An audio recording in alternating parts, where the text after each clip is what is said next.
Hi. So now let's discuss what is the future of deep learning. So to be honest, पिछले 5 सालों में सच में बहुत जगह पे डीप लर्निंग के बारे में सुन रहे हैं और बहुत डॉक्यूमेंट हो रहा है न्यूज़ आर्टिकल्स में। कंपनीज बहुत वोकल हैं कि deep learning is the next powerful thing in technology. So एक काम करते हैं, सबसे पहले विल डिस्कस कि फ्यूचर क्या है और क्या क्या चीज़ें हो सकती हैं करियर वाइज। बट उसके पहले एक बार सच में क्वांटिफाई करते हैं कि क्या सच में डीप लर्निंग फेमस है जितना, या फिर सच में कुछ हाइप है। Okay, so what we will do is we will go to Google trends. So मुझे कभी भी अगर डाउट होता है किसी टेक्नोलॉजी के बारे में कि वो पढ़ना चाहिए नहीं पढ़ना चाहिए, क्या वो सच में इतना पावरफुल हो सकता है फ्यूचर में, I always go and do a Google trend search, जहाँ पर मुझे गूगल से वो आंसर मिल जाता है and I trust Google. So we are in Google trends, let us search for deep learning. Yeah so this is the curve. In fact एक काम करते हैं, थोड़े चेंजेस करते हैं। Like instead of United States I will select world wide, and past 12 months के बदले I'll be selecting past 5 years. And guys, here it is. पिछले 5 सालों में you can totally see कि कैसे deep learning का popularity बढ़ रहा है, right? और बहुत बार ऐसा हुआ है जब peak popularity touch किया 100 का, right? ये थोड़ा सा dip आया है because of corona virus I guess, but you can totally see that it's an increasing function. Okay? In fact एक काम करते हैं, past 5 years के बदले 2004 से देखते हैं। सो या यू कैन सी 2012 तक नथिंग वॉज देयर, जैसा हमने हमारी हिस्ट्री वाले वीडियो में डिस्कस किया था। फिर वो इमेजनेट कॉम्पिटिशन हुआ और सडनली से पॉपुलैरिटी पीक कर गया और अभी सस्टेन्ड पॉपुलैरिटी है, right? And this is world wide, right? So I am going back to 5 years। थोड़ा सा और एक्सप्लोर करते हैं कि कौन सी कंट्रीज़ में सबसे ज़्यादा चल रहा है deep learning. So I will go down and China. So apparently पूरी दुनिया में सबसे ज़्यादा पिछले 5 सालों में चाइना में खोजा जा रहा है deep learning. I don't know why, but मैं बहुत कंफर्टेबल फील नहीं कर रहा हूँ ये फैक्ट जानने के बाद। चाइना में अगर डीप लर्निंग के ऊपर बहुत ज़्यादा रिसर्च हो रहा है, आई डोंट नो वो लोग कैसे यूज़ करेंगे। But yeah let's do one thing, let's change it to India. And yeah so even in India you can see it's an increasing function. और यहाँ मार्च में पॉपुलैरिटी बहुत डिप किया था, but again it has regained its popularity. So you can see like it's very easy to see. Obviously this was obvious कि India में सबसे ज़्यादा कर्नाटका में ही सर्च होगा because of Bengaluru, the take capital of the country. So yeah Google trends तो यही बता रहे हैं कि हम कि deep learning is on the rise and probably आगे भी ये कर्व ऐसा ही रहने वाला है। So now that we know कि ये जो हाइप है पूरा ये सच में रियल है, लेट्स डिस्कस व्हाई। मतलब ऐसा क्या सही कर रहा है deep learning? So to be honest, ये जो परफॉर्मेंस गैप है ना मशीन लर्निंग एल्गोरिथम्स और डीप लर्निंग एल्गोरिथम्स के बीच में, दैट्स ह्यूज। जहां पे भी डीप लर्निंग घुसा है ना, वहां पर इस तरीके से परफॉर्म किया ना कि मशीन लर्निंग के लिए उसको बीट कर पाना is near to impossible, right? And मतलब सुपरवाइज मशीन लर्निंग का अगर आप बात करो, स्पेशली कंप्यूटर विजन और नेचुरल लैंग्वेज प्रोसेसिंग जैसे एप्लीकेशंस में, वहां पर तो डीप लर्निंग एल्गोरिथम्स के परफॉर्मेंस के आसपास भी नहीं है कोई एल्गोरिथम। ओके, और इनफैक्ट कई बिजनेस प्रॉब्लम्स तो ऐसे हैं जहां पर डीप लर्निंग ने ह्यूमन लेवल तक रीच कर लिया, जैसे कि अल्फागो, जहां पर अल्फागो बोल के एक एजेंट ने वर्ल्ड चैंपियन को 4 बार हराया 5 बार में से। That is insane, right? So if you talk about this, तो एक मन में डाउट आता है कि ऐसा क्या है डीप लर्निंग में, मतलब ऐसा क्या है कि इस लेवल पे चीजों को आप अचीव कर पा रहे हो। सो if you ask me, again मैं आपको एग्जैक्ट आंसर तो नहीं दे सकता क्योंकि वो एक खुद में टॉपिक है, but I can give you a philosophical answer कि मुझे क्या क्यों लगता है कि डीप लर्निंग जो कर रहा है उसमें बहुत सक्सेस मिल रहा है उसको। द रीजन इज कि डीप लर्निंग का जो वर्किंग मैकेनिज्म है, जो काम करने का तरीका है ना, it's very close to nature.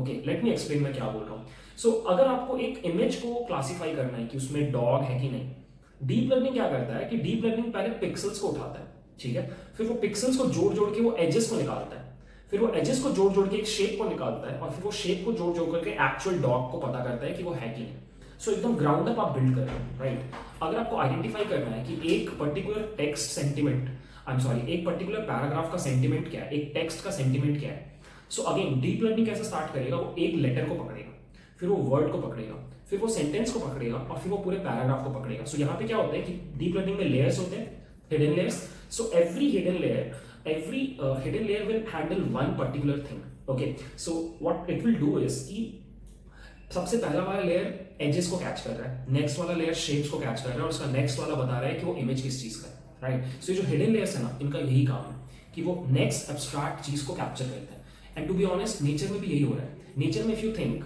Atom से मॉलिक्यूल्स बन रहे हैं, मॉलिक्यूल से सारी चीजें बनती हैं, और फिर इन सारी चीजों से और चीजें बनती हैं, right. So the mechanism in which nature is functioning, it's the same way deep learning is being used, okay, and I guess this is a pretty future proof way of doing things। मतलब अभी कोई prove नहीं कर सकता कि 10 साल बाद deep learning क्या कर रहा होगा, 20 साल बाद डीप लर्निंग क्या कर रहा होगा, बट ये जो तरीका है ना सोचने का, ये जो तरीका है प्रॉब्लम सॉल्व करने का, ये खुद में फ्यूचर प्रूफ है, क्योंकि नेचर ने भी खुद को ऐसे ही डिजाइन किया है, ठीक है। So this is a philosophical angle to it, और बाकी आप सीखोगे कि डीप लर्निंग एग्जैक्टली कैसे काम करता है।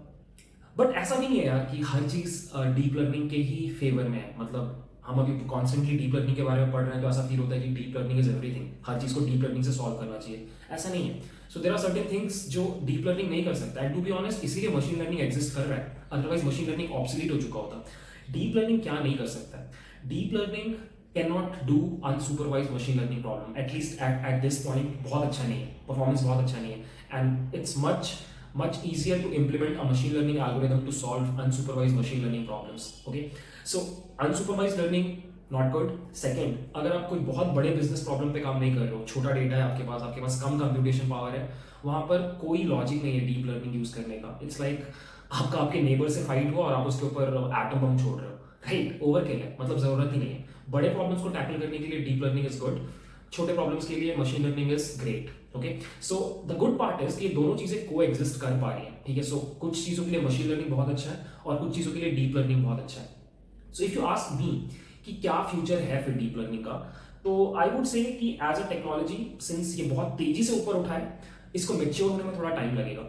कि आसपास जो भी थोड़े फ्लॉज हैं, जैसे कि ट्रेनिंग टाइम बहुत ज़्यादा लगता है, मतलब ट्रेन होने में बहुत ज़्यादा टाइम लगता है न्यूरल नेटवर्क्स को। सिमिलरली जब आप इसको डिप्लॉय करने जाते हो सर्वर में, वहाँ पे भी बहुत प्रॉब्लम्स आती हैं। तो इस तरह की जो छोटी छोटी चीज़ें हैं ना, जो रोड ब्लॉक्स हैं डीप लर्निंग में, इनको हम धीरे धीरे एलिमिनेट करेंगे in the coming year, so that technology और मेच्योर हो और अच्छे फ्रेमवर्क्स आएंगे।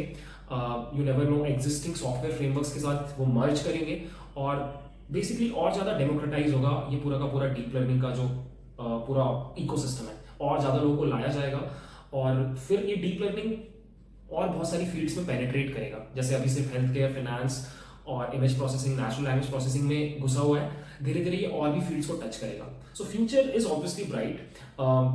इफ यू आस्क मी कि I am a computer science engineer, मैं इंजीनियरिंग कर रहा हूँ, व्हाट शुड आई डू, मेरा क्या काम है, मतलब करियर वाइज क्या करना चाहिए। तो गाइज मैं अपने एक्सपीरियंस से बताता हूँ, मैं बहुत सालों से कंटिन्यूसली ट्रैक करते रहता हूँ जॉब रोल्स कि कैसा चल रहा है, किस चीज़ के ऊपर जॉब मिल रहा है, किन टेक्नोलॉजीज का डिमांड है मार्केट में। So I could say one thing कि मशीन लर्निंग का ऑलरेडी बहुत डिमांड है, यू ऑलरेडी नो दैट। मतलब मशीन लर्निंग का जॉब्स एकदम एट पीक है, सैलरीज अच्छी हैं और काम बहुत चैलेंजिंग है, राइट। अब रिसेंटली मैंने पिछले 2-3 सालों में क्या नोटिस किया है कि आप का जो मशीन लर्निंग का ही जो जॉब है ना, it's the same job role, machine learning engineer या डेटा साइंटिस्ट। अब इसी जॉब रोल में एक लाइन और आ जाता है एज एलिजिबिलिटी क्राइटेरिया कि आपको डीप लर्निंग भी आना चाहिए। So what I am trying to tell you is कि आपको सिर्फ डीप लर्निंग पढ़ने से हो सकता है जॉब ना मिले। So you should first do machine learning and then do deep learning as well. So deep learning will become a prerequisite to become a machine learning engineer in some good company. तो ऐसा नहीं है कि दोनों के jobs अलग अलग exist करेंगे, बट वो एक बहुत बड़ा चंक ऑफ जॉब्स ऐसे होंगे जहां पे वो बोलेंगे कि हमें मशीन लर्निंग इंजीनियर चाहिए, बट उसको डीप लर्निंग भी आना चाहिए। So if you are a student जो 3rd ईयर में है, 2nd ईयर में, 4th ईयर में है, आप मशीन लर्निंग के बेसिक्स सीखो क्योंकि वो आपको एनीवे सीखने चाहिए, और फिर आप डीप लर्निंग भी पढ़ो क्योंकि 2 साल बाद दे मे डिमांड की बॉस तुझे डीप लर्निंग आता है कि नहीं, okay. So that was the video guys, now we are done with the introduction part. Let's move on to the next part जहां पे हम डिस्कस करेंगे कि how neural network works, okay. So see you then, bye.